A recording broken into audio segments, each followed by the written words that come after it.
Bon, alors bonsoir à tous et à toutes. Donc on va essayer ensemble, les rattachés, de démarrer ce cycle de cours sur le couple. Le principal, comme j'ai expliqué à Samuel, qu'il y a des informations qui vont passer. Et après, le plus intelligent, c'est ensuite d'utiliser ces informations pour travailler à l'intérieur du couple. C'est-à-dire que si on fait ça, par exemple, une fois par mois, ben vous avez un jour d'information et 29 jours de travail.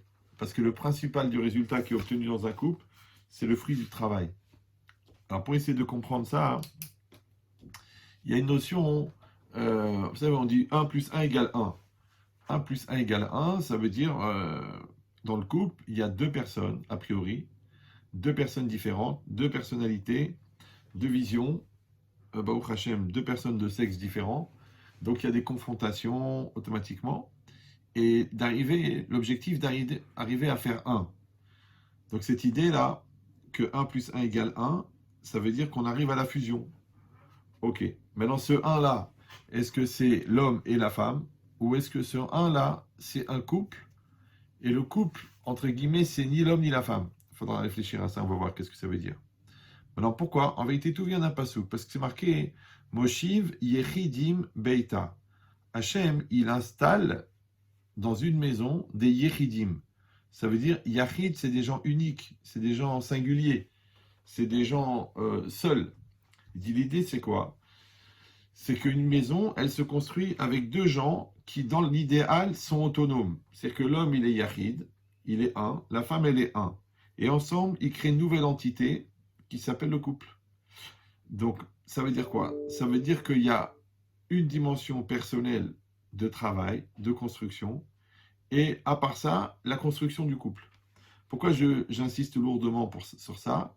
Parce que malheureusement, de ma petite expérience de quelques dizaines de milliers de couples, j'entends souvent que les trois quarts des problèmes, en fin de compte, ils sont légitimés à cause ou grâce à l'autre. D'accord? C'est à cause d'elle, c'est à cause de lui, c'est lui qui me pousse à bout, c'est elle qui me pousse à bout.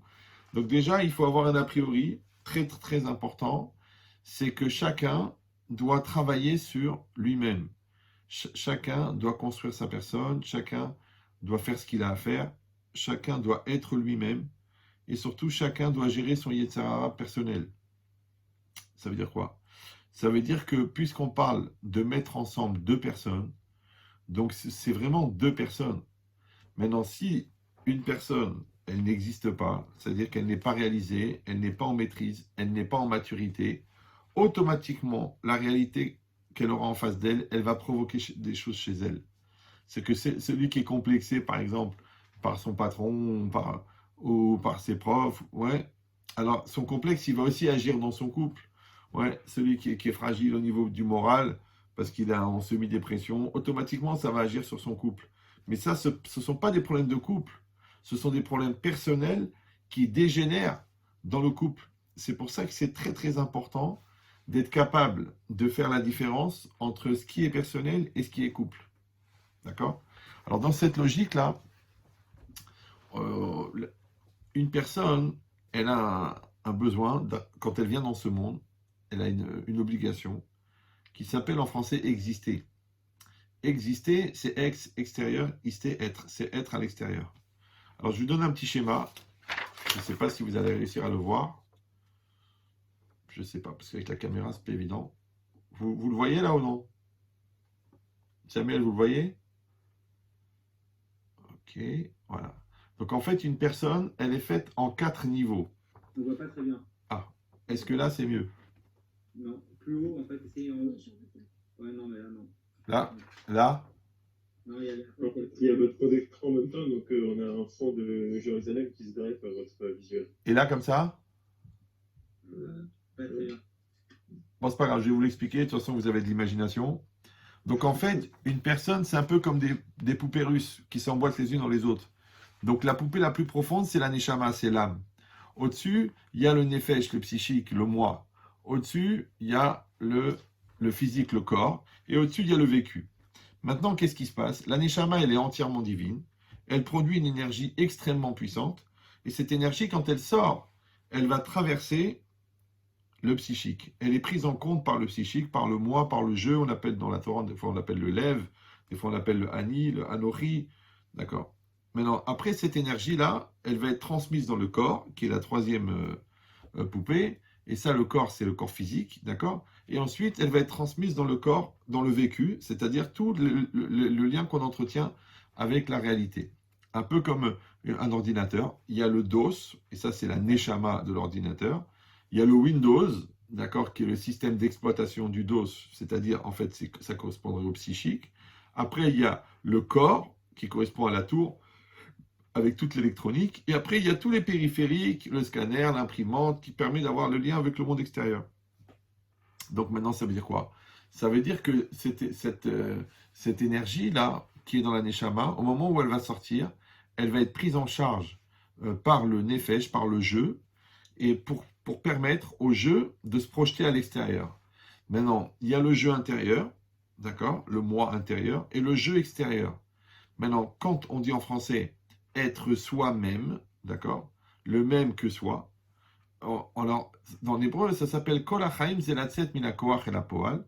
Toute la vie, c'est passer du potentiel au réel. C'est une phrase du Maharal, sur lequel j'ai écrit un livre de 405 pages, d'accord, qui explique en fin de compte que c'est ça la définition de la vie. La définition de la vie, c'est passer du potentiel au réel. Maintenant, le problème, c'est que le potentiel, il est à l'intérieur, et le réel, il est à l'extérieur. Maintenant, je vais me servir de ma volonté, de cette énergie de l'âme, pour projeter mon moi vers l'extérieur. Donc, quand je dis je fais, c'est le jeu extérieur qui agit. Quand je dis je veux, c'est le jeu intérieur qui veut. Maintenant, quand le jeu intérieur et le jeu extérieur fonctionnent ensemble, ça s'appelle en français je fais ce que je veux. Voilà, ce qu'on appelle ça s'appelle la linéarité existentielle. D'accord? Donc à ce moment-là, j'existe. Maintenant, le problème, et c'est là que ça devient compliqué, c'est que pour exister, je dois surmonter des choses. Alors, une des choses que je dois surmonter, c'est qu'au niveau du psychique, au niveau du nefesh, d'accord, en fait, il y a trois éléments. Il y a un élément qui s'appelle Yetzer Hara, le mauvais penchant, un qui s'appelle Yetzer Tov, le bon penchant, qui sont des tendances, et au milieu, il y a le jeu. D'accord. Maintenant, nous, on l'appelle Yetzer Hara, Freud, il l'appelait la zone d'ombre, l'autre, les psychiatres, il l'appellent la tentation de la mort, l'autre, il appelle la tentation du laisser-aller. Tout le monde est d'accord qu'à l'intérieur de nous-mêmes, on a des tendances. Maintenant, le problème, c'est que tant que moi, je n'ai pas construit une autonomie face à mes tendances, donc je vais être ma tendance. Donc l'autre, il dit je suis nerveux, ben, c'est ma tendance d'être nerveux. L'autre, il dit je suis sensible, c'est ma tendance d'être sensible. Alors que dans la Torah, on pense que ça, c'est la nature, c'est le teva. Mais il y a la nature d'un côté et la volonté de l'autre. Donc normalement, quand il y a la volonté, il n'y a pas de la nature. Quand il y a la nature, c'est qu'il n'y a pas la volonté. La preuve, c'est que la personne, quand elle suit sa nature, elle suit ses pulsions, elle suit ses nerfs, oui, alors elle va dire, c'était plus fort que moi. Ça veut dire que je n'étais pas moi-même, il y a un truc en moi qui n'est pas moi, qui est plus fort que moi, qui me fait faire à moi des choses qui ne sont pas moi. Maintenant, pourquoi ça concerne le couple? C'est parce que quand on se marie, on épouse son mari et le Yetzer Hara de son mari. On épouse sa femme et le Yetzer Hara de sa femme. Ça veut dire que cette personne en moi, qui n'a pas forcément envie d'être moi. C'est pour ça qu'on est obligé, si on veut avoir la chance de se marier, c'est-à-dire quoi? De faire rencontrer les deux moi, de faire fusionner les deux moi.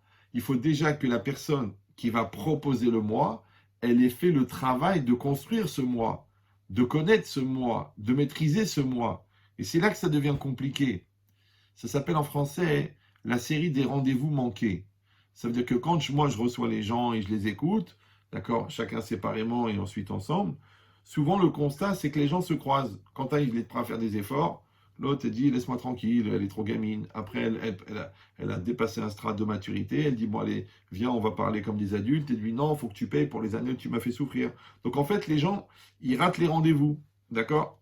Or pour qu'il y ait de la coordination, ouais, il faut qu'il y ait le même niveau de maturité. Or, la maturité, comment elle se développe? Par rapport à la réalité.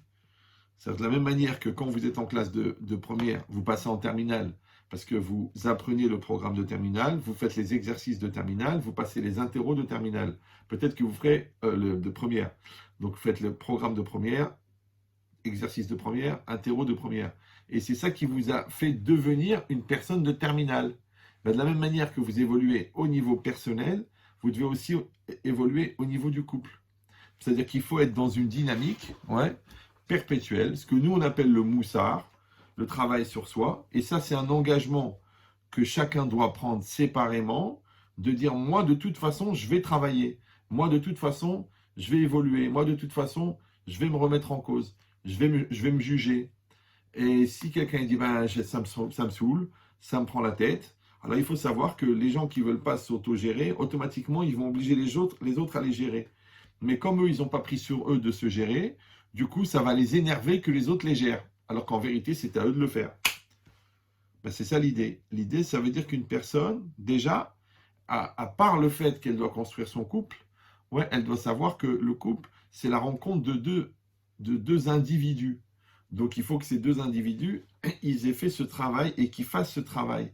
Ça veut dire que je suis condamné à être dans une vigilance existentielle permanente. D'accord ? C'est-à-dire que je travaille mes capacités, je travaille la connaissance de moi-même, je travaille ma susceptibilité, je travaille mon orgueil, je travaille ma générosité, je travaille ma radinerie, je travaille la réalité. Et bien, cette logique-là, c'est ce qui va faire que moi, en tant qu'homme, je vais être à la hauteur de ce que la vie attend de moi. Toi, ma femme, toi aussi, tu vas faire ton travail. Et pourquoi, encore une fois, j'insiste lourdement? Parce que les trois quarts des gens, qu'est-ce qu'ils font? Ils se préoccupent du travail de l'autre. Ah, tu devrais être comme ça, il faudrait que tu évolues comme ça, tu pourrais être mieux, tu n'es pas au bout de ton potentiel, c'est honteux, c'est pas ce qu'il faut, c'est pas comme ça, tu ne dois pas parler comme ça, tu ne dois pas faire comme ça. C'est très bizarre qu'on est très très intéressé à faire évoluer l'autre. On est très très concentré sur les défauts de l'autre. Alors en vérité, c'est juste une manière d'éviter le vrai travail que la personne, elle doit s'occuper d'elle-même. Maintenant, quand on est dans cette dynamique positive de travailler sur soi-même, on gagne à peu près 70% des problèmes de couple. Ben oui, parce que les trois quarts des problèmes de couple, c'est des problèmes de midotes. Et comme les trois quarts des gens ne font pas le travail des midotes, donc en fait, ils passent leur vie à faire des décalés, d'accord, à faire des transferts. Transfert de culpabilité, c'est de ta faute. Transfert de responsabilité, t'as qu'à assumer. Transfert de situation, le gars il est radin, il dit à sa femme qu'elle elle est trop radine, la femme elle n'a pas coupé son cordon ombilical, elle dit à son mari tu es trop dépendant de ta mère, alors qu'en vérité c'est juste le transfert de ce qu'elle est elle. Donc ça veut dire quoi? Ça veut dire que si on ne fait pas dans un travail parallèle, et ça c'est le travail de toute la vie en vérité, qu'une personne elle doit avoir cette maturité, en fin de compte, ce qu'on appelle en français, de vivre sa vie. Tu vis ta vie. Maintenant, quand toi, tu vis en fonction de ton Yetzirara, ou tu vis en fonction de tes pulsions, ou tu vis en fonction du conditionnement de ton éducation, ou tu vis en fonction du regard de l'autre, tout ça, c'est pas toi. D'accord ? Et alors, quand ça n'engage que toi, c'est pas très grave. À la limite, tu dis, j'ai pas vécu ma vie. Bon. Mais quand on est deux, c'est compliqué. Parce que l'autre, il sait pas à qui il s'adresse, à qui il parle maintenant. C'est pour ça que c'est très très important d'avoir ce qu'on appelle le Mabat Moussari, c'est-à-dire une vision de travail personnel. Et ça, c'est résumé en vérité dans un Pirkei Avot. C'est marqué dans Pirkei Avot, Im en anili mili. Im en anili mili. Si moi, je ne suis pas pour moi, qui est pour moi? D'accord? Ani, c'est moi. Li, c'est pour moi, si vous parlez en hébreu. D'accord? Donc, c'est pour moi. Maintenant, qu'est-ce que ça veut dire? Si moi, je ne suis pas pour moi, qui va être pour moi? Normalement, c'est pas ça qu'on aurait dû dire. Normalement, on aurait dû dire, si moi, je ne suis pas moi, qui va être moi? C'est ça qu'on aurait dû dire, parce que le but, c'est d'être soi. D'accord? C'est pour ça qu'en français, le mot personne, il a deux sens. Il veut dire personne et il veut dire personne. Maintenant, personne, c'est le néant, c'est personne. Et personne, c'est la valeur d'une personne. C'est ma personnalité, c'est la valeur de ma personne, c'est le respect qui est dû à la personne. Maintenant, pourquoi le mot personne en français, il veut dire personne ou personne? Parce que si toi, tu n'as pas travailler pour dévoiler et pour développer ta personne, c'est-à-dire le côté personnel de ta personne, eh ben, tu seras personne. Maintenant, quand tu es personne, ne te choque pas du manque de respect qui est dû à ta personne, puisque toi-même, au fond, tu sais que tu es personne. Voilà, voilà. Maintenant, la seule manière de ne pas être personne, c'est d'être quelqu'un. Et un, c'est unique. Donc, il y a une dimension unique chez toi qui doit se développer. Donc, tu dois amener ton côté unique. Le côté unique, c'est ce qu'on appelle en français la personnalité. La personnalité, c'est comme un mot contracté, c'est l'empreinte de la personne dans la réalité. Donc c'est ta façon de travailler, c'est ta façon de parler, c'est ta façon de ranger la maison, c'est ta façon de gérer les problèmes, c'est ta personnalité. Donc la personnalité, en vérité, c'est ce qu'on perçoit de ta personne dans la réalité. C'est ça l'empreinte de la personne dans la réalité. Maintenant, tu passes ta vie à développer ta personnalité. Maintenant, comment tu la développes? Eh bien, en s'occupant de toi, en s'occupant de devenir. Alors ça s'appelle Anili. Anili. Il y a le moi et il y a l'autre moi qui s'occupe de moi. Ouais. C'est comme quand quelqu'un il parle, par exemple, il s'écoute parler pour voir s'il dit des bêtises. D'accord? Quand il exprime un sentiment, il peut se poser la question, ouais, est-ce que vraiment je le ressens? Ouais, je dis je t'aime, je t'aime, je t'aime. Après je dis mais vraiment est-ce que j'aime? Ah bah, dit, bah bien sûr, je l'aime. La preuve, regarde, j'ai des vibrations, j'ai des ressentis. Mais peut-être que je m'aime à travers l'autre. Ouais. Peut-être que j'aime, ça veut dire j'aime comme une pomme. J'utilise la personne de l'autre, j'utilise le corps de l'autre. D'accord.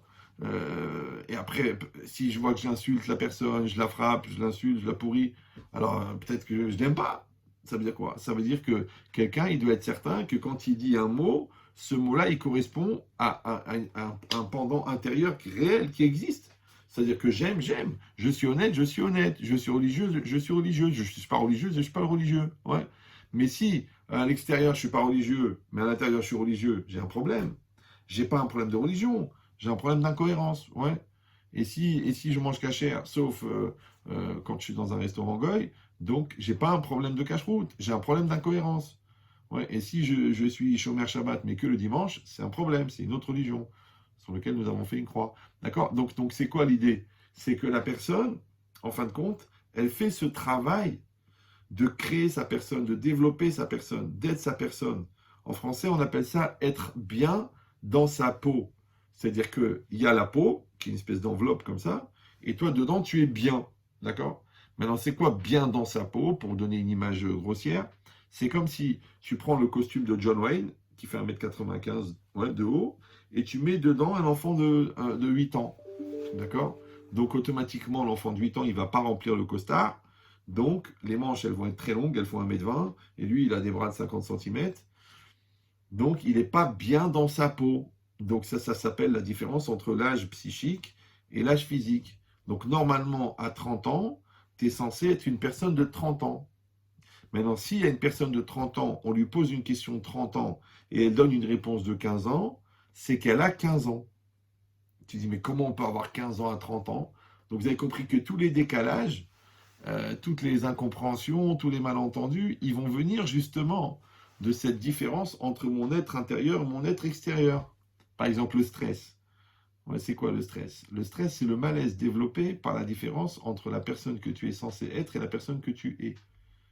Donc quand je suis stressé, je peux toujours accuser l'autre, je peux accuser les actualités, je peux accuser l'ambiance, je peux accuser ton caractère qui me stresse, mais en vérité, le fait que ça me touche, ouais, c'est justement à cause de ça, à cause de cette distance qui existe entre moi et moi-même. Donc ça, maintenant, vous allez me dire, oui, mais alors, je ne crois pas, on fait un cours sur le couple, il nous parle de la personne elle-même. Ben oui, puisque c'est ça le problème, parce que le couple, c'est deux personnes. Deux personnes. Donc quand je vous dis que les trois quarts des problèmes de couple viennent du personnel, parce que c'est des gens qui n'ont pas fait leur travail. Maintenant que tu l'as fait à travers la teshuva, tu l'as fait à travers la thérapie, tu l'as fait à travers ton travail, tu l'as fait à travers ton devenir professionnel, tu te débrouilles. Ouais, mais tu as fait ce travail d'être toi-même. D'accord? Donc quand tu fais le travail d'être toi-même, donc déjà, tu vas développer ta différence. Le fait de développer ta différence, ça fait que tu peux comprendre la différence de l'autre. Par contre, quelqu'un qui n'a pas développé sa propre différence, ouais, il ne peut pas accepter la différence de l'autre parce qu'il ne comprend même pas que ça existe la notion de différence. La preuve, c'est qu'à chaque fois qu'il commence sa phrase, il dit moi je pense, moi je veux, moi je dis, d'accord? Mais après, quand il parle de l'autre, il dit je ne comprends pas pourquoi elle agit comme ça ou pourquoi il agit comme ça, parce que moi j'aurais agi différemment. Mais c'est très bizarre au niveau psychiatrique que toi tu parles de l'autre. D'accord? Mais en référence à toi. C'est toi le référent de l'autre. Mais si tu penses que tu es le référent de l'autre, ça veut dire que deux solutions. Soit l'autre, c'est toi, et donc tu peux être son référent, soit l'autre, c'est le même que toi. Donc en fait, c'est que tu n'as pas accepté la différence. Maintenant, vous savez très bien, vous êtes mariés, que combien de conflits, on ne se comprend pas, on n'est pas sur la même longueur d'onde, on n'a pas le même langage, on n'a pas la même éducation, on n'a pas le même vécu, on n'a pas la même réaction, on n'a pas la même sensibilité, on n'a pas la même relation avec l'argent. Mais toutes ces différences, elles viennent de quoi? Elles viennent qu'on est différents. Ben, c'est normal. C'est pour ça que d'après la Torah, on n'a pas le droit d'épouser sa sœur, ni d'épouser sa mère, ni d'épouser sa grand-mère. Pourtant, ça serait beaucoup plus pratique, parce que c'est la même chair, on vient du même sang, on a vécu toujours ensemble, on a subi le même conditionnement, la même éducation, donc ça va être facile d'aller sur la même longueur d'onde. Pourquoi est-ce que la Torah, elle veut aller chercher une autre personne qui vient d'une autre famille, qui a un autre sexe que toi, qui vient d'une autre famille, qui a une autre éducation, qui a une autre culture, une autre sensibilité, une autre neshama? C'est fatigant. C'est fatigant. Ça serait tellement plus facile, ouais, qu'on soit pareil. Ça marche pas. Non. Pourquoi? Ça s'appelle la complémentarité. Et ça, c'est un phénomène bizarre. Quand tu dis aux gens, mais comment vous vous êtes mariés? Pourquoi tu t'es marié avec elle? Ah, tu dis parce qu'elle était différente des autres filles. Ok. Pourquoi vous voulez divorcer? Parce qu'on est trop différents. Alors tu comprends pas. Tu dis, je comprends pas. La différence, ça rapproche ou la différence, ça sépare? Eh ben, en fait, la différence, c'est comme des pierres. Avec des pierres, tu peux faire un pont. Mais avec des pierres, tu peux faire un mur. Alors tu décides. Ou tu te sers de la différence pour créer la fracture, ou tu te sers de la différence pour créer la fusion. C'est comme tu veux. Parce que quand tu utilises la différence pour créer la fusion, ça s'appelle en français la complémentarité. Quand tu utilises la différence pour faire la fracture, ça s'appelle la contradiction, l'opposition. C'est comme vous voulez. Donc c'est pour ça qu'on a besoin que la personne elle soit dans un esprit positif de vouloir faire un avec l'autre. Et en vérité, c'est ça, je t'aime. Parce que si vous décomposez le mot je t'aime, le je, bah, c'est toi, le t, c'est l'autre, et le m, c'est ce qui vous relie. Aimer, ahava. Maintenant en hébreu, ahava, c'est la même valeur numérique que le mot echad. Aimer, ahava, si vous faites la valeur numérique des lettres, vous calculez le aleph, le e, le bet et le he, ça fait 13. Et le mot echad, qui veut dire 1, c'est 13. Donc en vérité, aimer, c'est faire 1. Je sais qu'il y en a beaucoup qui traduisent aimer, apprécier, kiffer, chirer, consommer. Mais en vérité, la définition de aimer, c'est faire un avec l'autre. Maintenant, le problème, maintenant, ne vous en faites pas pour tous les romantiques et toutes les personnes en recherche de vibration. On a remarqué que les gens, quand ils font un, ça développe des sentiments. Bah oui, parce que si vous faites un avec quelqu'un et ensuite vous avez des sentiments, ça veut dire que vous êtes amoureux de la personne qui est en face de vous. Mais si vous faites un, si vous avez des sentiments, mais que vous ne faites pas un, donc vous êtes amoureux de qui? Puisque vous ne faites pas un. Ouais. Les gens, ils ne se connaissent pas, ils ne se comprennent pas, ils n'ont pas le même langage, ils n'ont pas la même approche, ils n'ont pas les mêmes objectifs, mais ils s'aiment. Tu dis, alors ils aiment quoi? Ils aiment quoi puisqu'ils ne savent rien de l'autre? Moi, je dis toujours en rigolant, la femme, après 10 ans de mariage, elle vient chez moi, elle me dit, ah, j'ai découvert le vrai visage de mon mari. Je dis, quoi, vous avez épousé Fantomas? C'est-à-dire quoi? C'est-à-dire que vous avez découvert une personne. Alors, la personne que tu as aimée avant, c'était qui alors? Avec qui tu as fait des enfants si la personne, tu ne la connaissais pas? Donc ici, c'est marqué que numéro 1, on doit avoir un objectif qui dure toute la vie, bah, de se construire, de devenir soi-même, de développer une autonomie existentielle et tout. Et en numéro 2, eh ben, d'accepter aussi que l'autre aussi doit exister, d'accord? Donc c'est d'accepter la différence de l'autre, que la différence de l'autre ne soit pas une agression pour moi, c'est que l'autre en existant ne m'empêche pas d'exister, parce que chacun il a la place pour exister, d'accord? Si moi je suis dans une logique névrosique, de névrose, de dire bon, l'autre elle parle, ça m'étouffe, lui à chaque fois qu'il me dit quelque chose, je me sens mal, ça veut dire que je pense que l'autre en existant m'empêche d'exister. Mais ça, encore une fois, c'est pas un problème de couple, ça n'a rien à voir. C'est un problème personnel de respect de soi, de confiance en soi, de force d'affirmation, qui n'a rien à voir avec le couple et qui doit être traité en amont, avant le mariage, ou alors pendant le mariage, mais en parallèle du travail de couple. Et troisièmement, donc on a dit, c'est-à-dire se connaître soi-même, se développer soi-même. Numéro 2, accepter la différence. Numéro 3, ambitionner la fusion. Ambitionner de faire un avec l'autre. Et ça, pour comprendre cette notion-là, ouais. Alors, quand on a dit tout à l'heure que Kol HaChaim Zelatset Min HaKoach El HaPoal, toute la vie, c'est de passer du potentiel au réel. Qu'est-ce qui nous fait passer du potentiel au réel? Qu'est-ce qui fait qu'on va se réaliser? En fait, c'est parce qu'on va projeter notre volonté à l'extérieur. Ça veut dire que la volonté, ça devient le moteur de l'existence. Alors, je vais schématiser parce que je ne sais pas combien d'entre vous ont déjà vu des cours à moi, ou ils connaissent déjà le sujet, mais c'est des choses qu'on peut réentendre. Ouais, c'est pas très grave parce qu'on met des années à les comprendre.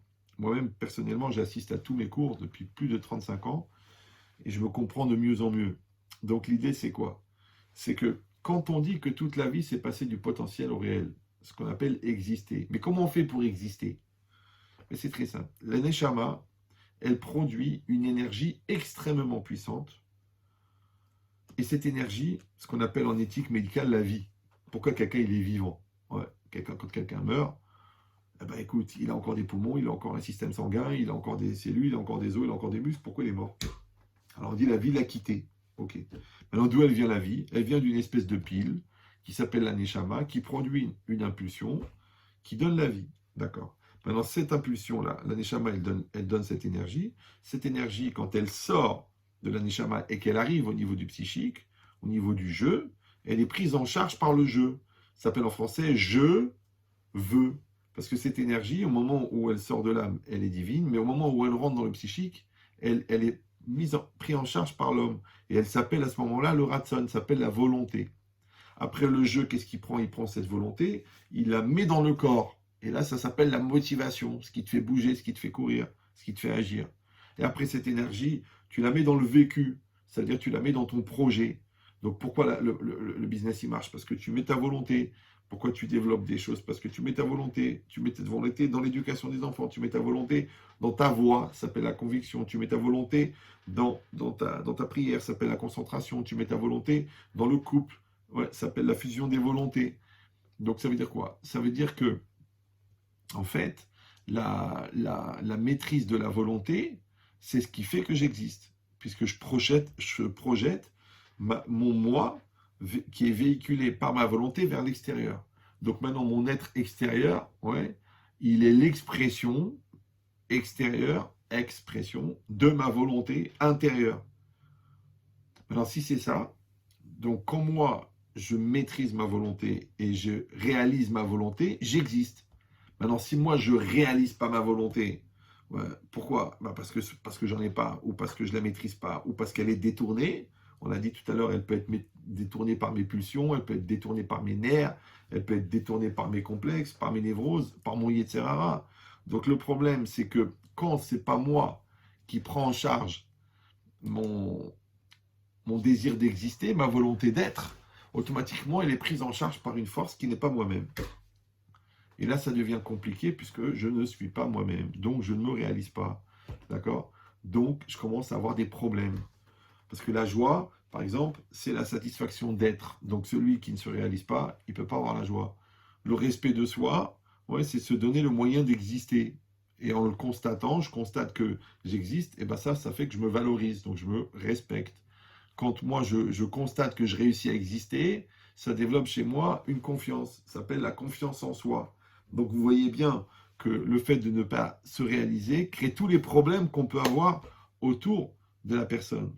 Maintenant, là où ça devient compliqué, c'est qu'on a compris maintenant que la volonté, c'est le moteur de l'existence, d'accord, puisque je vais exister en projetant, c'est-à-dire la volonté que je maîtrise, je la projette à l'extérieur, c'est mon moi extérieur. On a dit ça, c'est le je qui fait à l'extérieur et le je qui veut à l'intérieur. Maintenant, si le moteur de l'existence, c'est la volonté, alors ça devient très intéressant parce que le Maharal de Prague, il dit aussi que Ahava, c'est Shaviut Aretzonot. L'amour, c'est l'équivalence des volontés. D'accord? Vous avez compris que la volonté, c'est l'essence de l'homme, et que cette volonté maîtrisée et exprimée, c'est le véhicule de mon existence. Donc, j'existe en exprimant ma volonté. Ok. Maintenant, si je dis que l'amour, c'est l'équivalence des volontés, et on a dit que Ahava, vous vous rappelez, c'est la même valeur numérique que Echad, que 1, donc j'ai un homme qui existe, une femme qui existe. Et là, la Torah nous dit, il faut que ces deux volontés se rejoignent. D'accord? Les goïms, ils appellent ça être sur la même longueur d'onde. Former une seule personne. Ouais. C'est une seule âme dans deux corps. Ok, il y a plein de manières d'expliquer cette notion-là de fusion. Mais si vous comprenez que moi, je dois exister, et ça, c'est un problème personnel. Toi, tu dois exister, et ça, c'est un problème personnel. Et on a dit que le moteur de l'existence, c'est la volonté, et que l'amour, c'est la fusion des volontés. Maintenant, comment on appelle en français la fusion des existences? On appelle en français la coexistence. Ça va? Je ne sais pas pourquoi tout le monde a coupé sa caméra.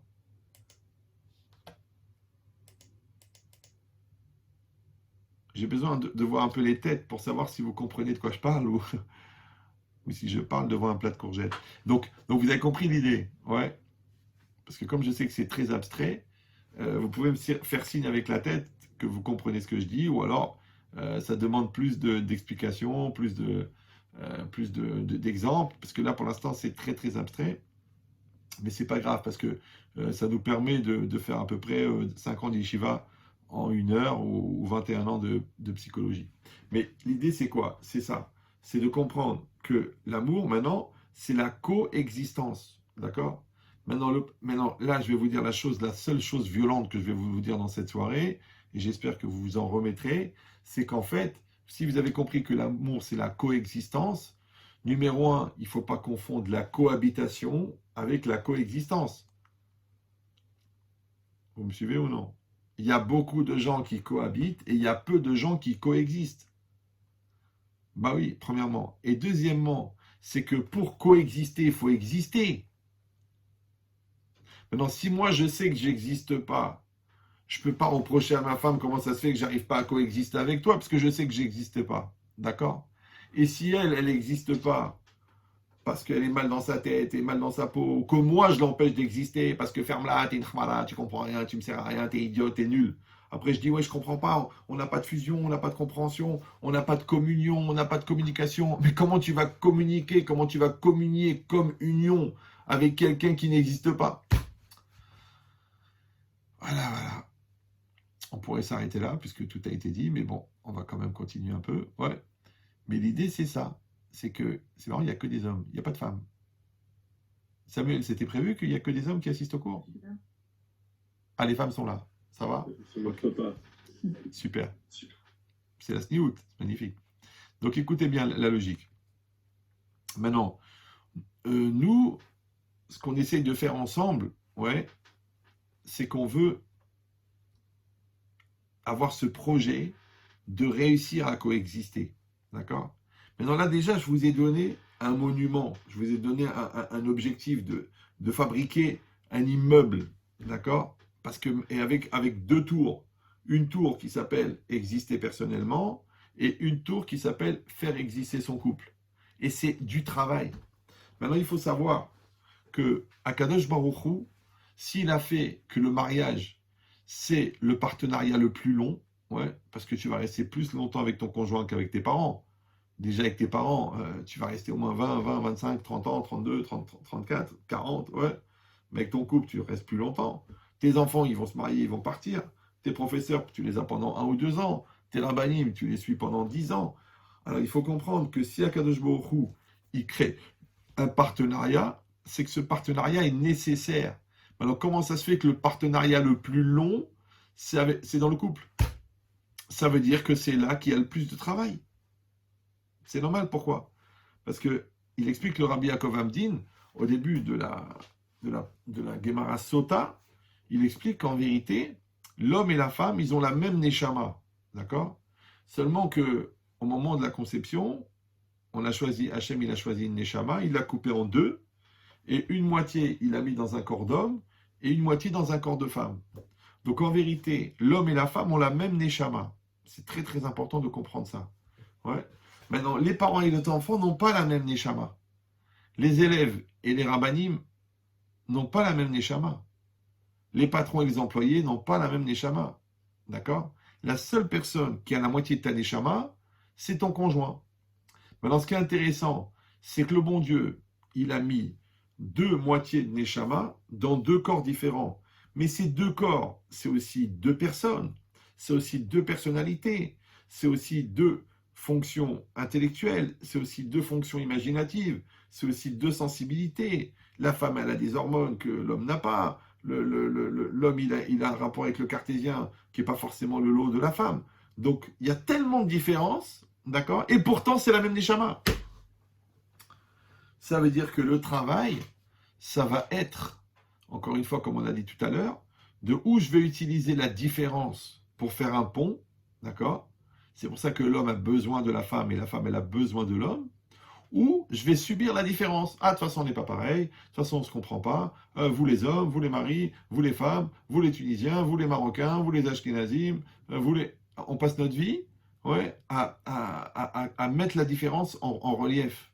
Mais comment veux-tu créer le pont quand tu augmentes la fracture? Ça ne tient pas la route.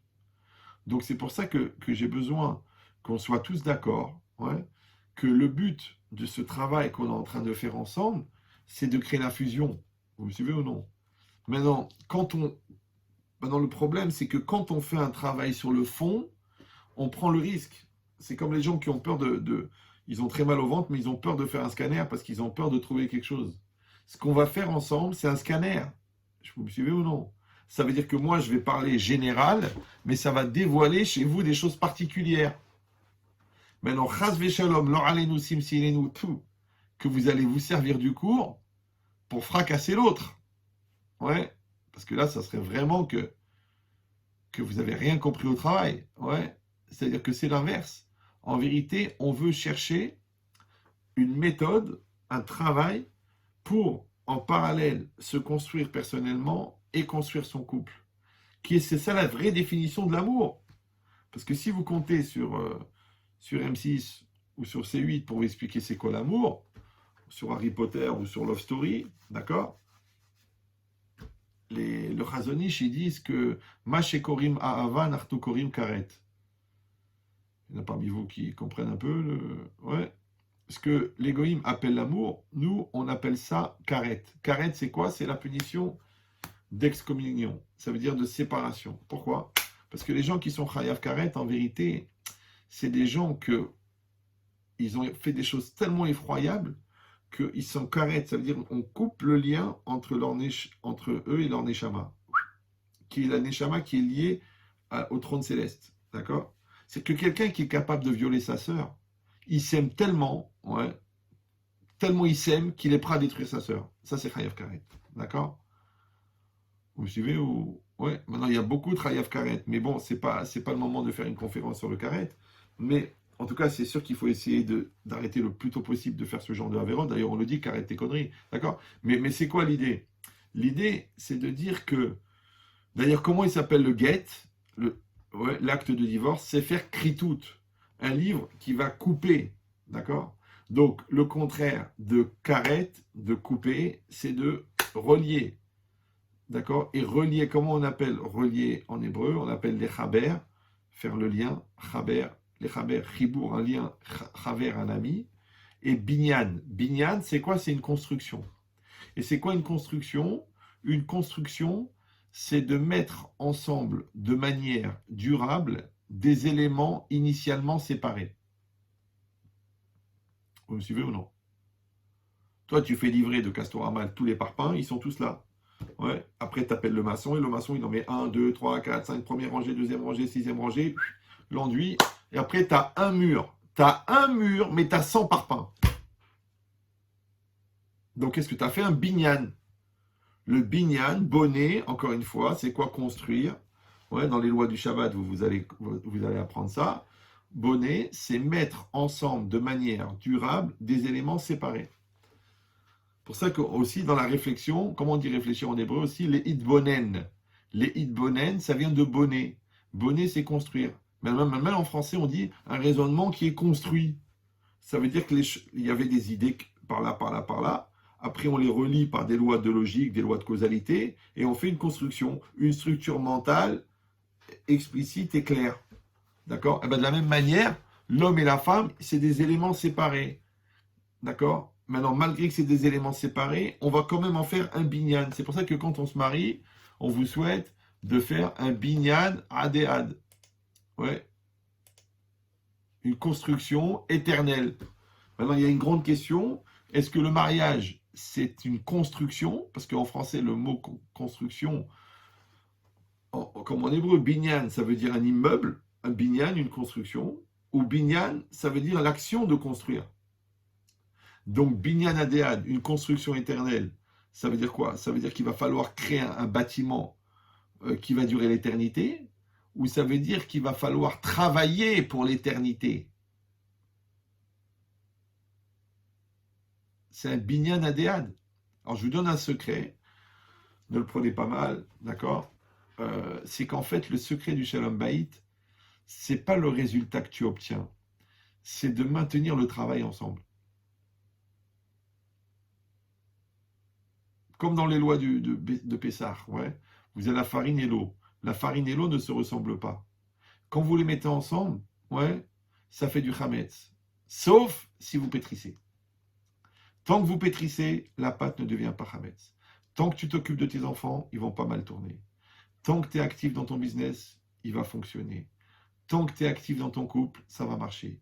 Mais les gens, malheureusement, ils deviennent passifs. D'accord? Ils ne s'investissent plus. Ouais. Après, les goïms, ils appellent ça la routine. D'accord? Ça veut dire que tu t'investis plus. Tous les efforts que tu as fait pour draguer, dès que tu te maries, hop, tu arrêtes de draguer. Tous les efforts que tu as fait pour être généreux, tu dis, ça fait beaucoup de dépenses, tu arrêtes d'être généreux. Tout ce que tu étais inventif au niveau de l'intimité, d'un seul coup, tu deviens un robot. Toujours les mêmes manières de faire. Donc, qu'est-ce que tu as? Tu as détruit le chidouche. Tu as détruit la nouveauté. Ouais. Et bien, c'est ça la routine. Maintenant, quand toi, tu es dans une dynamique active, vigilante et volontaire de faire le bonheur de l'autre, donc la femme, elle va se donner pour que le mari soit heureux, le mari va se donner pour que la femme soit heureuse. Alors les gens y croient, bon ça y est, j'ai mis une belle maison, elle a sa voiture, elle a sa carte Infinity, là, la noire, ok, donc ça va, c'est bon, faut pas non plus exagérer. Ouais. Et lui, elle va dire, je lui fais les plats qu'il aime, je lui fais les gâteaux de sa mère, qu'elle s'étouffe, d'accord? Donc qu'est-ce qu'il veut de plus? Ben, c'est ça le problème. Ouais. Que le secret, c'est d'être toujours dans la dynamique. Ouais. Et si quelqu'un il va dire, ouais, ben peut-être qu'à un moment on va être fatigué, d'accord? Et puis l'argument le plus connu chez les égoïstes, ouais, mais de toute façon c'est toujours les mêmes qui font les efforts. Oui, c'est normal. Ce qu'on appelle un PAC en philosophie, un PAC, donc un piège à, d'accord? Donc en fait c'est ça l'idée.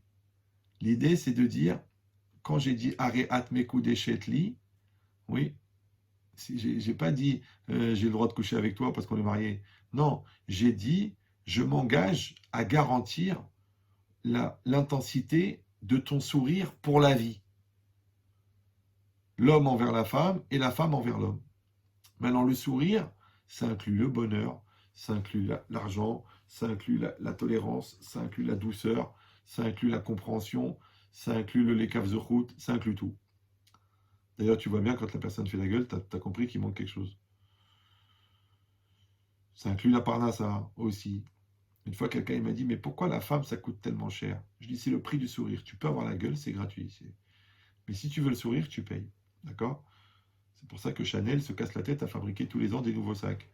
Exprès pour ça. Donc, c'est quoi l'idée? C'est pas une halakha que j'ai donnée là. Ouais. C'est un conseil. Donc, c'est quoi l'idée? L'idée, c'est de comprendre, c'est que nous, ouais, on est l'un en face de l'autre. Ouais. Si on a la Emouna, vous avez la Emouna, levez la main si vous avez la Emouna.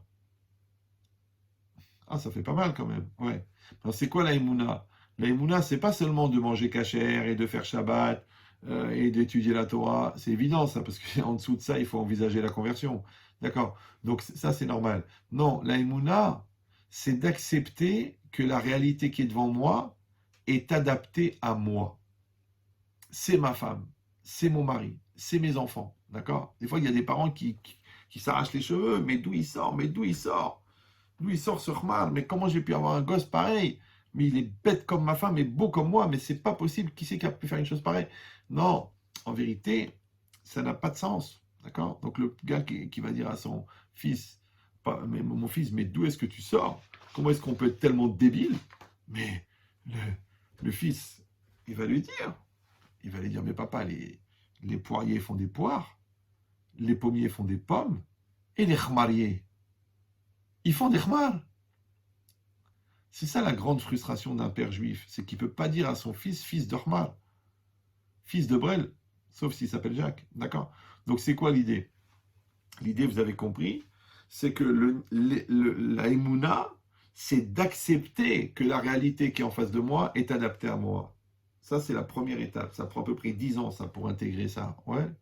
Mais la deuxième étape, c'est plus important. C'est que si c'est adapté à moi, c'est de comprendre que c'est une opportunité. Ça va? Donc quand quelqu'un m'énerve, j'ai deux solutions. Soit je vais dire, bah si je suis nerveux, c'est parce que l'autre m'énerve. Ouais. Soit je vais dire, mais non, l'autre en m'énervant, il me donne une opportunité de travailler sur mon calme et sur ma patience. Donc est-ce que l'autre, la différence de l'autre, c'est une occasion, ouais, de subir, c'est-à-dire de s'énerver, ou l'autre, c'est une opportunité de travailler sa patience? Toute la vie, c'est pareil. Un mec qui te tend la main, tu dis, il va encore me gratter, ou tu dis, non, il me donne une occasion de travailler sur ma radinerie.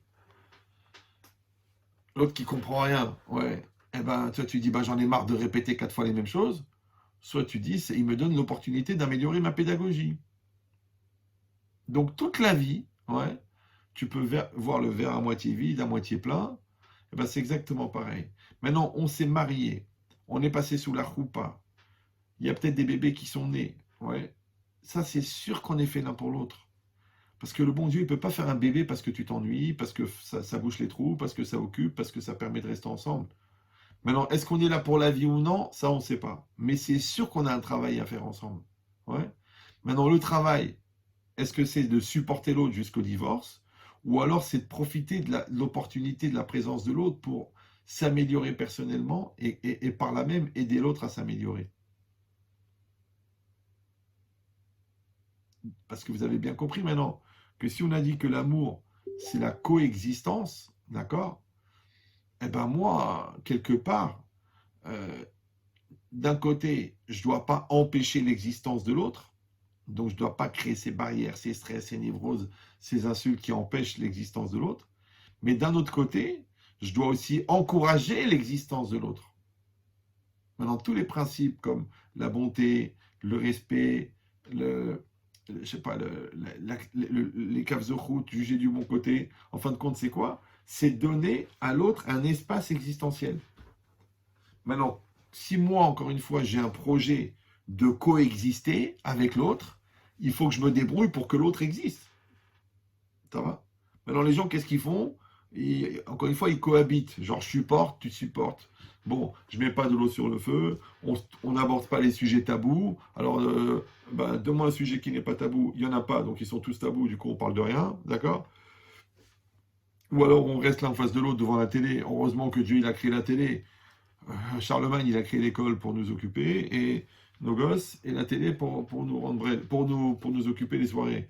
D'accord? Mais normalement, on a de quoi parler, on a de quoi épanouir, on a de quoi développer, on a de quoi grandir, on a de quoi échanger, largement.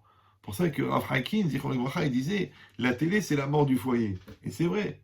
Parce que les mecs, ils se mettent à quatre devant la télé, elle bouge, mais eux, ils bougent pas. Ils restent comme ça, comme des shbach, à recevoir des choses. Après, tu dis, ah, j'ai pas vu les enfants grandir, j'ai pas senti le malaise de ma femme, j'ai pas vu qu'elle a changé de couple, j'ai pas vu que mon mari n'était pas bien dans sa tête, qu'il avait des problèmes au boulot. Ben, c'est normal, tu étais tellement occupé à regarder les feux de l'amour, tu n'avais pas le temps de t'occuper de ton couple. D'ailleurs, c'est très intéressant que les gens, ils aiment les films d'amour, ils aiment les feuilletons d'amour, ils aiment les chansons d'amour, ouais. Mais pourquoi tu vas chercher au cinéma ce que tu as à la télé? C'est peut-être parce que tu l'as pas. Ben, c'est ça la différence. C'est comme la Torah, tu dois te casser la tête pour la comprendre. Toi, tu dis non, non, non, moi je veux la Télé-Torah, moi.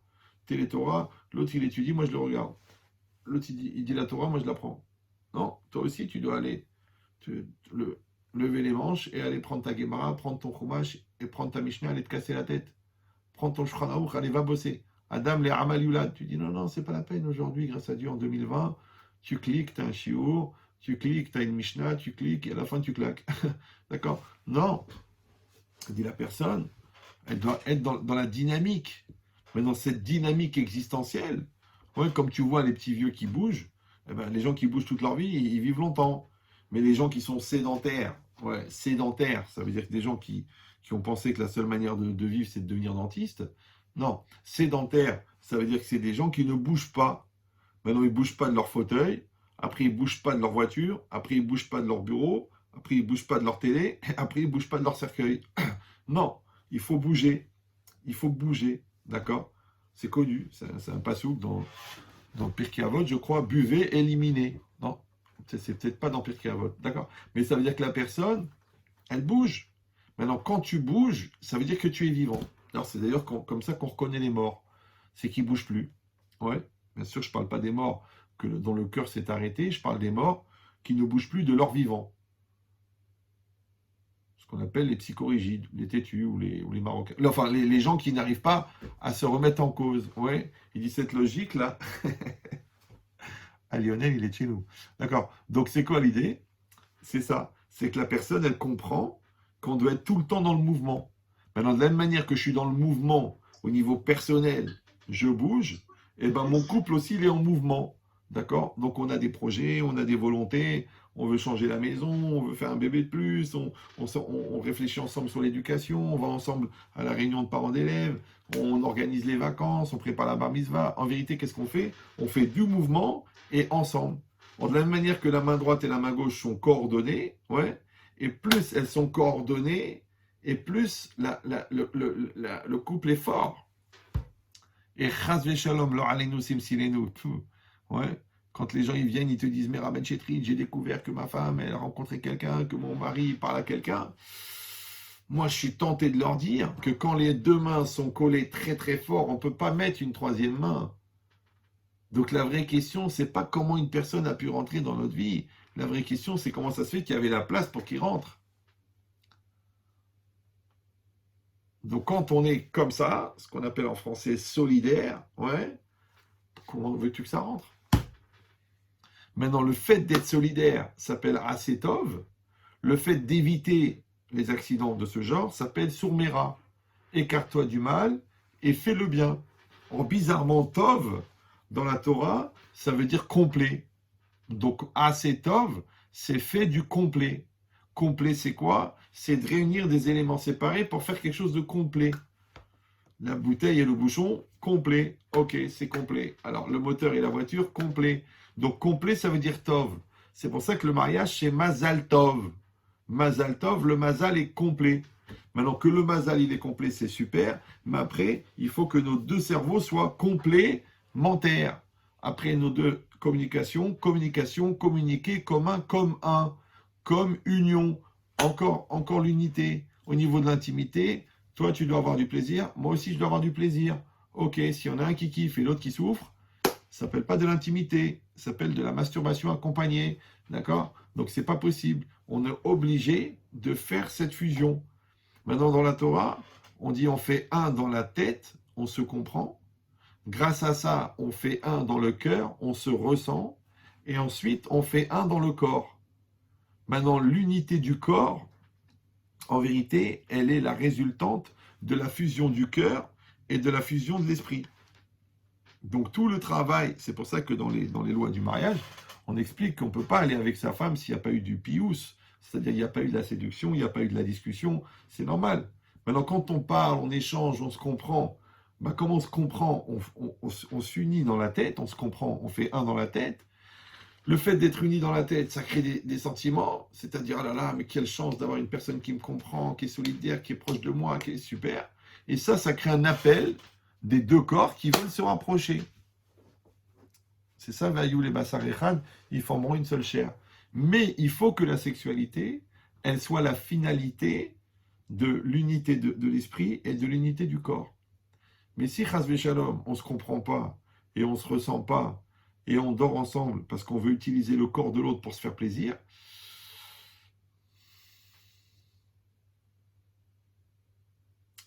c'est pour ça que dans la Torah, on doit donner du plaisir. Alors que dans la rue, on prend du plaisir. Tu sais comment les gens disent: oh, je prends du plaisir, oh, j'ai pris du plaisir, oh, j'ai pris du plaisir. Ouais. Mais quelle différence entre donner du plaisir et prendre du plaisir? Vous savez la différence ou non? Non? C'est pareil. Si moi je te donne 100 euros et toi tu me donnes 100 euros, on a 100 euros chacun. Si moi je te prends 100 euros et toi tu me prends 100 euros, on a 100 euros chacun. Alors quelle différence entre donner et prendre? On a expliqué tout à l'heure que, non, on ne l'a pas expliqué, mais que bonner, c'est faire un. Et c'est marqué dans la Torah, Olam Hesed Ibane. Le monde est construit par la bonté. Donc la bonté, ça construit. Par contre, ouais, le fait de prendre, c'est-à-dire l'utilisation, ouais, ça détruit. Vous me suivez ou non? Donc quand tu prends du plaisir, tu crées de la solitude puisque c'est pour toi. Mais quand tu donnes du plaisir, tu crées du lien. Et ça rapproche. Maintenant, donner du plaisir et prendre du plaisir, ouais, c'est dans la tête. Parce que c'est la même caresse. Ouais. Donc si la main, elle est là pour donner du plaisir, alors toi, tu sais que tu donnes du plaisir, l'autre, elle sait qu'elle reçoit du plaisir. Si toi, tu prends du plaisir, ouais, tu le sais aussi. La seule différence, c'est que quand tu donnes, ça dure plus longtemps que quand tu prends. Après, chacun y réfléchira sur les nafkaminotes dans la halacha et surtout dans la frustration intime. Mais ça veut dire quoi? Ça veut dire qu'en vérité, peut-être qu'on fera aussi un truc sur l'intimité parce que j'ai l'impression que vous débarquez un peu de la lune. Donc c'est quoi l'idée? C'est que ici on est en train d'expliquer que le projet, c'est la fusion. Que le projet, c'est de faire un. Parce qu'on a dit que Ahava, c'est Echad. Donc quand la Torah a dit Ve'afta l'ereacha kamocha, tu aimeras ton prochain. Alors ils ont dit les Chachamim qu'elle va remettre la femme, à plus forte raison la femme, ouais, à plus forte raison le mari. Parce que le prochain, c'est le plus proche, c'est celui que tu épouses. Donc maintenant, qu'est-ce qui se passe? C'est de faire un. D'accord? Et ça, en hébreu, ça s'appelle le shalom. Et shalom, ça vient de shalem. Mais shalem, c'est le contraire de chasser. Et chasser, c'est le manque. D'accord? Maintenant, il y a deux manières avec les manques. Soit tu les combles, soit tu les maîtrises. Alors, je vous donne le secret, comme ça vous gagnez du temps. Les manques personnels, il faut les maîtriser. Les manques de l'autre, il faut les combler. Ça, c'est dans la matérialité. D'accord? Et dans la spiritualité, ouais, il faut combler tes manques spirituels et maîtriser tes manques matériels. Je sais que ça a l'air un petit peu réducteur, mais réfléchissez bien, c'est exactement le contraire de ce que les gens y font. Les gens, ils essayent de combler leurs manques matériels, mais ils maîtrisent très bien les besoins spirituels. C'est bon, j'ai mis les tuilines il y a 2 ans, on ne va pas non plus exagérer, c'est pas d'après tout le monde qu'il faut les mettre tous les jours. Ouais. Donc ils vont trouver des tralouettes pour éviter de... Dans la spiritualité, on est très très cool. Ouais, mais dans la matérialité, on est très affamé, on est très pressé, on est très demandeur, on est très exigeant. Et donc on est très déçu. Donc c'est ça l'idée. Maintenant, puisque le projet du couple, c'est de faire un, d'accord? Puisque chaque mitzvah, elle a un Yetzer Hara, d'accord? Donc la mitzvah, par exemple, de la Hamida, de la prière, c'est de penser, c'est de se concentrer. Donc le Yetzer Hara, c'est de penser à autre chose. La mitzvah de Kriyat Shema, c'est de lire doucement. Donc le Yetzer Hara, c'est de lire vite. La mitzvah du travail, c'est de travailler honnêtement. Donc le Yetzara, c'est de faire des traloued, ouais, de faire des magouilles. Donc si c'est ça, la mitzvah du shalom, on a dit c'est de faire un. Donc le Yetzara, c'est quoi? C'est de faire deux. Deux dans la compréhension, on ne se comprend pas. Deux dans les sentiments, on ne se ressent pas.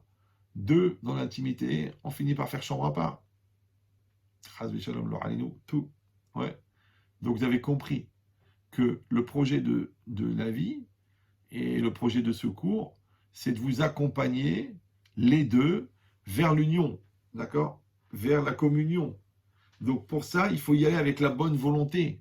Maintenant, ce n'est pas la peine à la fin du cours de commencer à discuter tous les deux et de commencer à faire oui, t'as vu ce qu'il a dit? Ah bah ça c'est exactement toi. Ah non mais c'est toi. Ah c'est toi, c'est toi, c'est toi. Non, non, non, non, non. Il y a assez de cons dans le monde. C'est pas la peine d'en rajouter deux. D'accord? Alors qu'est-ce que c'est l'intelligent? C'est l'adaptation en philosophie. Donc c'est quoi le con? C'est l'inadapté. Maintenant quand toi tu cherches des occasions d'être inadapté, ça veut dire que tu veux faire partie des contribuables. D'accord? Donc il faut faire l'inverse. Il faut dire, écoute, on a entendu des informations, toi tu les as entendues, moi je les ai entendues. Maintenant on décide ensemble maintenant de démarrer un travail. D'accord? Un travail, ça veut dire on a entendu l'enseignement, on va le réécouter en prenant des notes et on va le mettre en application, ouais, pendant le mois qui nous sépare de la prochaine session, pour que quand on revient à l'autre cours, qui parlera d'un autre sujet, d'accord, eh ben, on va compléter ce qu'on a acquis dans le premier. Maintenant, cette dimension que j'ai fait maintenant, ça s'appelle la Yedi'a, c'est la transmission de connaissances. Mais le plus important, c'est Achava la lève, c'est-à-dire de ramener la chose à son cœur, c'est-à-dire de lui donner une réalité physique.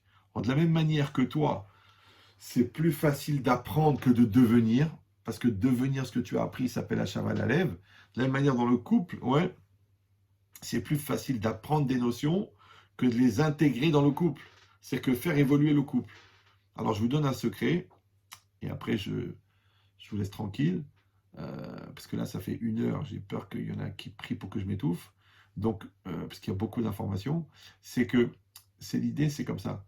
C'est que chacun là où vous habitez, dans le 16e, dans le 17e, dans le 14e, ou comme moi, dans les territoires occupés, dans le 93, ouais, chacun d'entre vous, il a des couples à côté de lui qui ont des problèmes, qui ont des soucis. Donc vous, maintenant, vous vous imaginez vous pensez à un couple à côté de chez vous qui a des problèmes, que vous les connaissez, qui sont jeunes, qui sont immatures, qui se prennent la tête pour des bêtises, qui se pourrissent, alors qu'en réalité, ils ont tout pour être heureux, mais ils font plein d'erreurs, plein de bêtises et tout ça. Donc maintenant, vous avez imaginé ce couple-là, et moi, ouais, personnellement, le Rav Ben Chetrit, d'accord, ouais, je vais vous missionner pour vous occuper de ce couple, d'accord? Je vais vous appeler, je vais vous dire, écoute, Raphaël, écoute Sarah, écoute Lionel, il y a un couple à côté de chez toi qui a des problèmes et je voudrais que tu t'en occupes parce que moi, la vérité, j'ai pas le temps, je suis saturé. Donc, est-ce que tu pourrais faire ça pour moi? Alors, vous allez dire, mais écoutez, Raph, déjà, nous, c'est pas évident, on n'est pas à 100% construit. Vous voulez qu'on s'occupe de quelqu'un d'autre? Et je dis, oui, oui, vous faites Bémessirut Nefesh, vous vous sacrifiez, vous vous oubliez. Les incompétences sont comblées par la nature volontaire de l'investissement. Ok, ça s'appelle la Messirut Nefesh. Ok. Donc maintenant, vous me dites, ok, Rav, on est d'accord. Allez, on prend sur nous, on va aider ce couple. Alors je vais vous dire, voilà, le couple que je vous demande d'aider, c'est le vôtre. Bon, ça a l'air comme ça d'une blague, mais en vérité, l'aider, c'est ça. C'est que le couple, au début du cours, on a demandé, est-ce que le couple, c'est toi et moi, ou le couple, c'est ni toi ni moi. Alors en vérité, la vie du couple, c'est l'union du couple. La mort du couple, c'est quoi? C'est le développement des individualités. Maintenant, comment on mesure la force d'un couple? Puisqu'on a dit que le projet du couple, c'est le shalom, et shalom, c'est la solidarité. Donc on mesure le niveau de solidarité. Si on en est encore à moi, à toi et moi, et mon kiff à moi, mon argent à moi, t'habites chez moi, ma mère, ta mère, mon père, ça veut dire qu'on est toujours dans le toi et le moi. Ça veut dire qu'on n'est pas dans le nous. Ouais, chez les Ashkenazim, c'est quelque chose de très important. Toute la journée, ouais, nous. Ouais. Donc en vérité, le nous, c'est la fusion des deux. Voilà. Mais la fusion des deux, comment? En détruisant ce qui nous sépare. En détruisant. C'est pour ça il y a cette phrase de Ben Chetrit qui est très connue. Il dit que pour créer un amour commun, il faut détruire deux amours propres. Mais est-ce qu'on est prêt à faire ça?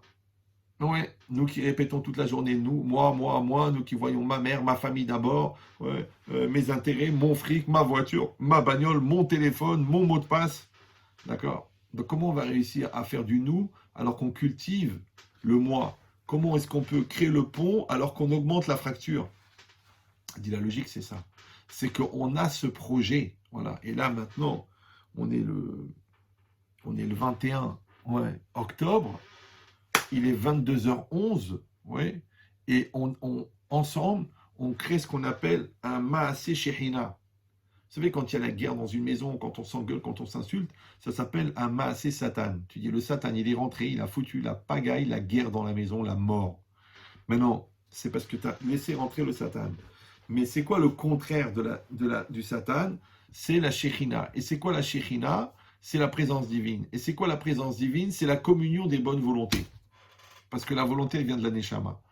Donc quand il y a deux volontés qui fusionnent, en vérité, ça crée une dose de présence divine qu'on appelle la Shechina. C'est pour ça qu'on dit Zahou, s'ils ont du mérite, Shechina Benehem. Donc si vous avez compris que la Shechina, c'est la communion des bonnes volontés, que le Shalom, c'est la communion des bonnes volontés, que l'amour, on a dit que c'est faire un, c'est aussi la communion des volontés. Donc il va falloir maîtriser chacun sa mauvaise volonté pour ne mettre en commun que la bonne volonté. Maintenant, la maîtrise de la mauvaise volonté, c'est un problème personnel. Par contre, la mise en commun de la bonne volonté, ça c'est un travail de couple. C'est pour ça que j'ai développé lourdement que vous êtes condamné, en un seul mot, ouais, à faire un travail des midotes personnel en parallèle de votre travail de couple. Donc quand vous aurez envie de dire un mot méchant, quand il vous aura envie de vous venger, quand vous serez négatif, quand vous aurez envie de foutre la pagaille, quand vous aurez envie d'inviter les deux cousins américains qu'il ne faut jamais inviter, Paul et Mike, la polémique, ouais, quand vous sentez que ça tourne à la polémique, quand vous sentez que vous rentrez dans les extrêmes, quand vous sentez que le ton y monte, quand vous sentez que l'autre elle s'est vexée, quand vous sentez que lui il est fatigué, faites cette mitzvah accessible à n'importe quel niveau de religion. Fermez-la. Fermez-la.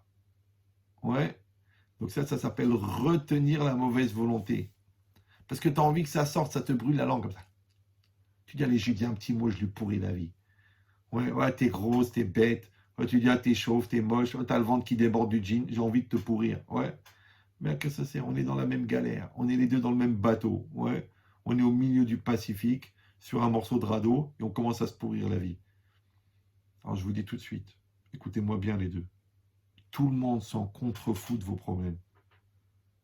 Tout le monde, même vos parents, un jour, ils vont être fatigués d'écouter vos lourdeurs.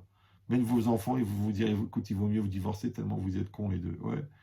Même les rabbins, ils vont avoir marre de vous écouter. Même le psy va vous dire, ça y est, j'ai gagné assez d'argent avec toi, c'est plus la peine de revenir.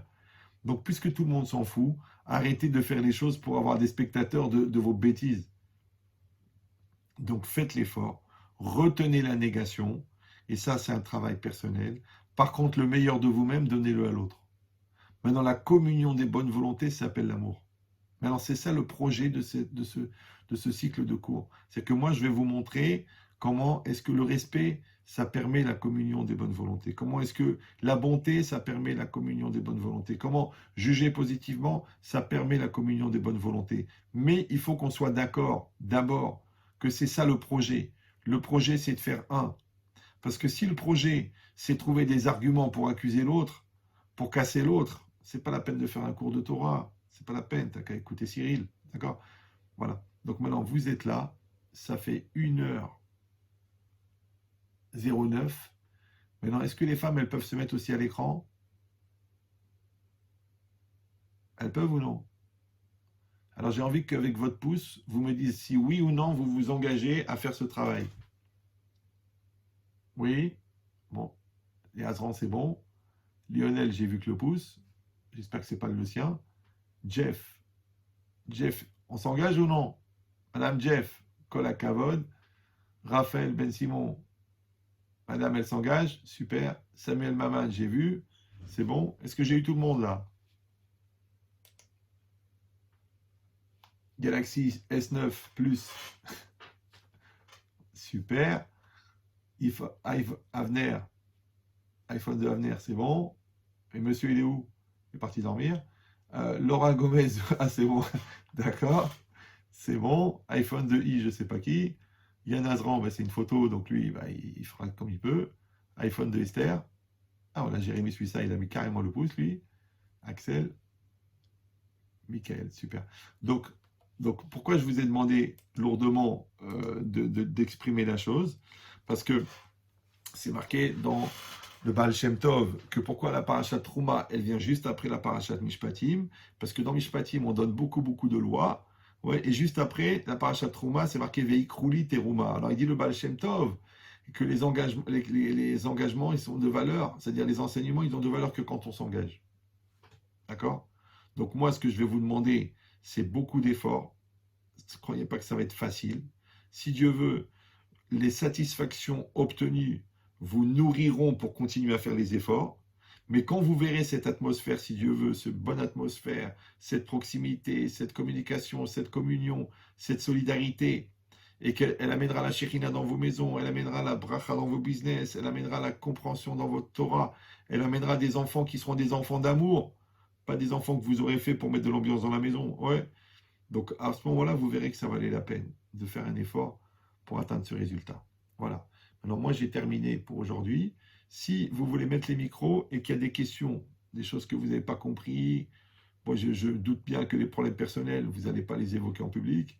Mais s'il y a des éclaircissements que vous voulez, ou des choses qui étaient trop abstraites, maintenant, juste avant de vous donner la parole, je vous dis juste que, oh là là, j'ai oublié d'enregistrer. C'est pas grave. Moi, je l'ai filmé en même temps avec mon téléphone. Donc, je vous enverrai le film à Samuel, il enverra à chacun. Mais je vous conseille, d'accord? C'est à titre personnel, c'est un langage. Je sais que vous êtes très intelligent, que vous avez tout compris, que vous avez tout retenu. D'accord? Mais moi, je vous conseille de, ensemble, réécouter le cours, ou séparément si vous voulez, ou ensemble, et prendre des notes.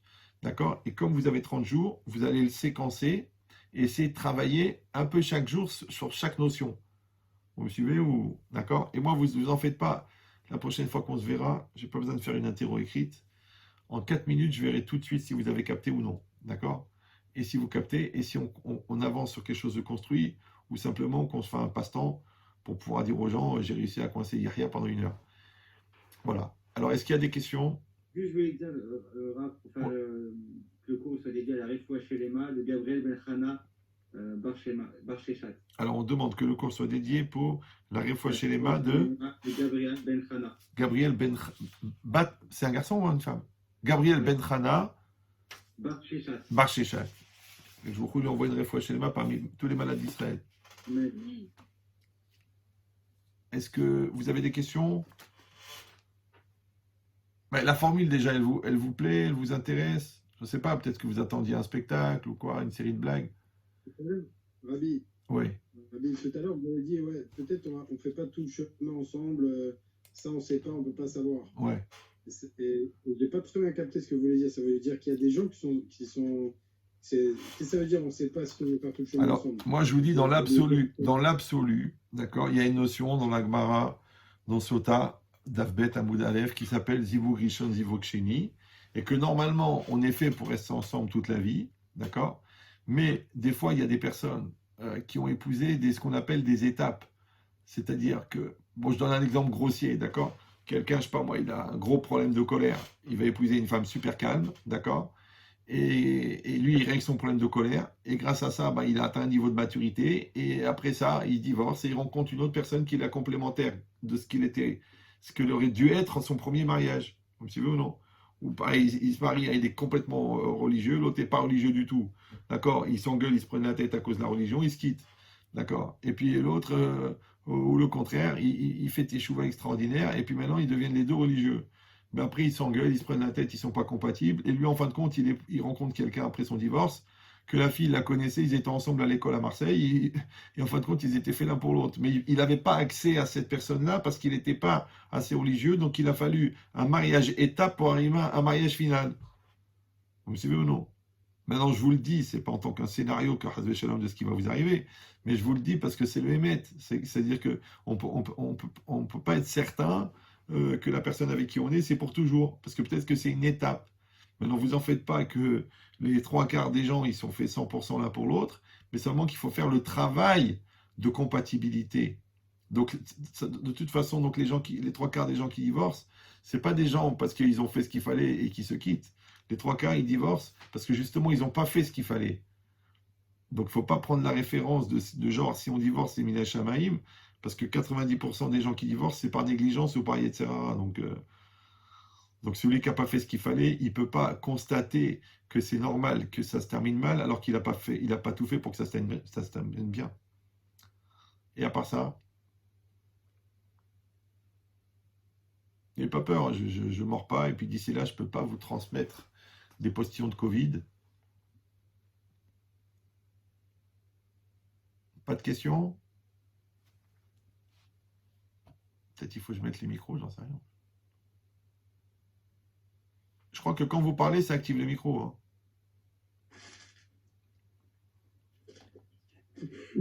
Les femmes, elles peuvent parler aussi. Hein, Ma femme, elle a parlé pour dire qu'elle n'avait pas de questions. Ah, c'est beau. Mais par contre, la formule, elle nous va très bien. Moi, personnellement, en tout cas, je trouve ça très très bien. Ah ben, je suis super. Mais ensuite, le vrai boulot, c'est ce que vous avez dit, quoi. C'est reprendre la vidéo et Travailler. prendre des notes. Faut voir si jamais, quand vous n'êtes pas là pour nous cliquer, on réussit à le faire. Exactement. Parce que, en fait, moi, quand vous parlez, je sais ce que vous comprenez et ce que vous ne comprenez pas.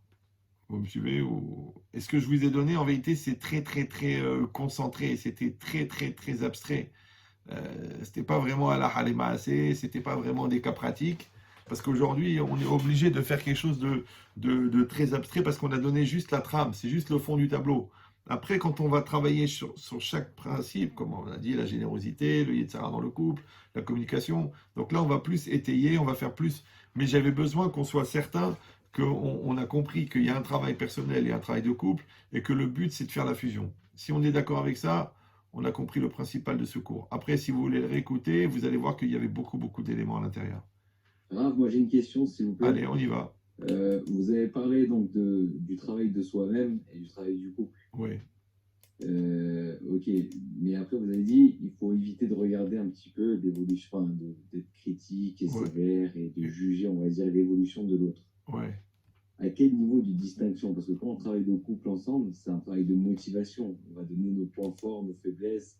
On va essayer de motiver, être Ouais. plus capable de faire encore plus et encore plus et encore plus. Ouais. Mais d'un autre côté, il faut se regarder soi-même. Donc, elle est où la limite, en fait?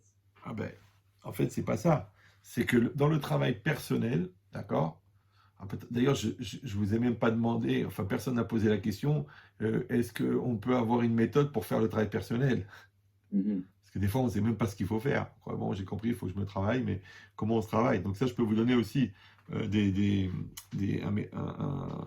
un programme avec des cours enregistrés, que vous travaillez tout seul avec la méthode, je vous donne la méthode pour faire le travail personnel. Maintenant, quand on parle du travail de couple, ça veut dire quoi? Ça veut dire qu'on n'est pas en train de dire, mais non, toi je te pousse et moi tu m'encourages et moi je te pousse et moi tu m'encourages. Non, en vérité, non, c'est tout ce qu'on fait qui crée de la fusion, d'accord? Ça peut être n'importe quoi, on va faire les courses ensemble, d'accord? Donc quand moi je vais écouter ton avis, toi tu écoutes mon avis, en vérité on est en train de faire de la fusion de couple, d'accord? Par exemple, toi on va décider, on va travailler sur les caves de route, donc toi tu m'appelles 4 fois et je réponds pas, et ben toi tu vas pas dire pourquoi tu réponds pas, ouais. Tu vas dire ok, j'ai compris sûrement que tu dois être occupé, c'est pour ça que tu n'as pas répondu. Ça veut dire qu'on travaille sur l'harmonie du couple, on travaille sur l'union du couple, on travaille sur la compréhension du couple. C'est des choses de couple, c'est pas toi et moi. Par contre, quand moi je vais dire à l'autre, dis-moi ta jupe elle est trop courte, mais de quoi tu te mêles toi? Tu mets pas les filles du matin que tu me saoules, d'accord? Donc c'est pas que moi je vais être le garde-chourme de l'autre, ouais. Je vais être genre l'éducateur de l'autre. On n'a pas éduqué l'autre. D'abord déjà numéro 1, si on veut éduquer l'autre, c'est qu'on pense que l'autre n'est pas éduqué. Donc au bout d'un moment, comment je vais continuer à aimer quelqu'un que j'admire pas? C'est impossible. Deuxièmement, on ne peut pas être le thérapeute de l'autre. D'accord? C'est que elle doit évoluer avec ses midotes, avec son rave, avec son psy. Toi, tu dois évoluer avec tes midotes, avec ton rave, avec ton psy. Ça, c'est ton travail personnel. Tu n'as pas besoin de t'occuper d'éduquer l'autre. Ça sert à rien. Ah, et si vous allez dire, oui, mais s'il y a des choses qui dérangent et tout ça, ah bah, ça fera l'objet d'un cours qui s'appelle la réprimande, c'est-à-dire la communication la plus dure, c'est la communication dans la remise en cause. Comment on peut encourager, accompagner quelqu'un pour qu'il réussisse à se remettre en cause. Les trois quarts des gens, ils font du frontal, c'est pas normal, ça me saoule. Bon, écoute, j'ai rien dit jusqu'à maintenant, mais je les supporte plus, tu me sors par le nez, tu crèves, tu t'étouffes. Donc les gens intelligents, ils vont susciter, ils vont faire passer une atmosphère qui va encourager à. Mais encore une fois, si on est déjà au niveau personnel, chacun engagé dans un travail personnel d'évolution, ouais, moi je veux m'améliorer personnellement, toi tu veux t'améliorer personnellement, et que j'ai compris que chaque situation c'est une opportunité, donc je vais être dans un esprit positif d'accueillir la remarque de l'autre. Vous me suivez ou non? Mais si je suis dans un projet de ne pas évoluer et que je suis bien comme je suis, et ma mère elle-même, malgré mes défauts, bien que mon père s'est pendu, d'accord? Donc, à ce moment-là, moi, je grandis pas. Donc, l'autre, quand l'autre va me parler, me dire, tu sais, faudrait faire attention, tu me charries devant tes copains, des fois, je me tape l'archouma. Alors, l'autre, il va dire, oh, faut pas exagérer non plus. Hein, allez, allez, allez. Ouais, pourquoi? Parce qu'en fin de compte, comme moi, je suis pas dans une dynamique de me remettre en cause, donc automatiquement, je vais mal prendre la remise en cause de l'autre. Mais si je suis dans une dynamique d'évolution, ouais, mais je vais accepter la remarque de l'autre. Donc en fait, la différence entre une remarque et un reproche, c'est le mal vécu. Si je le vis mal, c'est un reproche. Si je le vis bien, c'est une remarque. Ça va? Est-ce qu'il y a d'autres questions? Merci, Rav. Merci à vous. C'est gratuit en plus. Il y en a qui payent pour ça. Et après? C'est tout? Bon, s'il y a des questions personnelles ou quoi, vous pouvez m'envoyer un mail. D'accord, Samuel, il peut vous le donner. Et moi, je répondrai dans la mesure du possible. Et puis on avance. Mais encore une fois, le principal aujourd'hui, c'est d'accepter la notion du travail. Et de ne pas croire que ça va se faire tout seul, parce qu'on a les bonnes mezuzot et qu'on va au mikvé. Ça va? Ouais, juste un truc, je pense à tout à l'heure, en fait, Ouais. vous alliez dire sur une chose qui était, vous avez dit, Ouais. ce que les goïms appellent l'amour. Ouais. Nous, on appelle ouais, carrette. C'est carrette. Et alors, c'est quoi Bah, l'idée, c'est que... Vous êtes passé en fait directement sur autre chose. Oui, non, j'ai expliqué que quand le carrette, c'est une punition très grave, parce que la personne, en fin de compte, elle ne pense qu'à elle. C'est que quand je suis prêt à détruire ma sœur pour me faire plaisir, c'est que vraiment, je m'aime beaucoup. Voilà. Donc, mais l'autre, il dit, mais moi, je l'ai fait par amour, parce que je l'aime. Donc, quand tu dis, j'aime, par exemple, j'aime les pommes, mais quand on voit dans quel état tu mets la pomme, je sais pas si ça s'appelle de l'amour. Donc, si quelqu'un, il aime sa femme, en vérité, elle lui sert de punching ball. Si l'autre, elle dit, j'aime mon mari, mais en vérité, elle lui sert de machine à sous, et que quand il y a une baisse de situation, elle dit, écoute, je te quitte parce que tu n'arrives pas à assumer mes dépenses. Donc, en vérité, c'est pas que j'aime, c'est que j'utilise l'autre. Je consomme l'autre. Je consume l'autre. D'accord? Alors, ce que nous, encore une fois, on appelle aimer, c'est faire un, alors que dans le monde extérieur, ça s'appelle consommer. C'est de la consommation. Donc, les gens, ils consomment des objets, après, ils consomment des prestations, et après, ils consomment des personnes. Ouais, ça s'appelle le mariage pour tous, ça s'appelle le droit de divorcer en 3 minutes, que l'adultère est une mitzvah, tout ça, conjuguer l'amour au pluriel. Ça, c'est carrette en vérité. Donc, ce que nous, on appelle amour, il appelle carrette. Parce que c'est exactement à l'antipode. Ça, c'est de faire un avec l'autre, et ça, c'est le contraire, c'est de faire un avec soi-même en profitant de l'autre. Donc, en vérité, quand je dis je t'aime, c'est que je m'aime en ta présence, et toi, tu t'aimes en ma présence. Alors que dans la Torah, c'est je t'aime à toi plus que moi, et toi, tu m'aimes à moi plus que toi. Et la fusion de nos deux amours, elle crée Ahava. Super. Est-ce qu'il y a d'autres questions? Merci beaucoup, Ravi. Que du bonheur. Amen. C'est bon? S'il n'y a pas d'autres questions, déjà, je vais vous remercier, Raph. Merci à vous. Très bien. Et juste pour annoncer, si vous me dites si je me trompe, mais le prochain cours, ce serait éventuellement le 11 novembre, c'est ça? Ouais, le 11 novembre. Levez la main et dites je le jure. Si c'est trop court, on peut, parce que comme on a changé la date, sinon on peut faire le 18. Comme ça fait à peu près un mois. C'est un mercredi. Hein? Pourquoi vous voulez faire tous les mois? Mais vous voulez faire quoi, vous toutes les semaines? Moi j'étais plus sur un jour tous les jours, quoi. Ah oui, d'accord, ouais. Ok.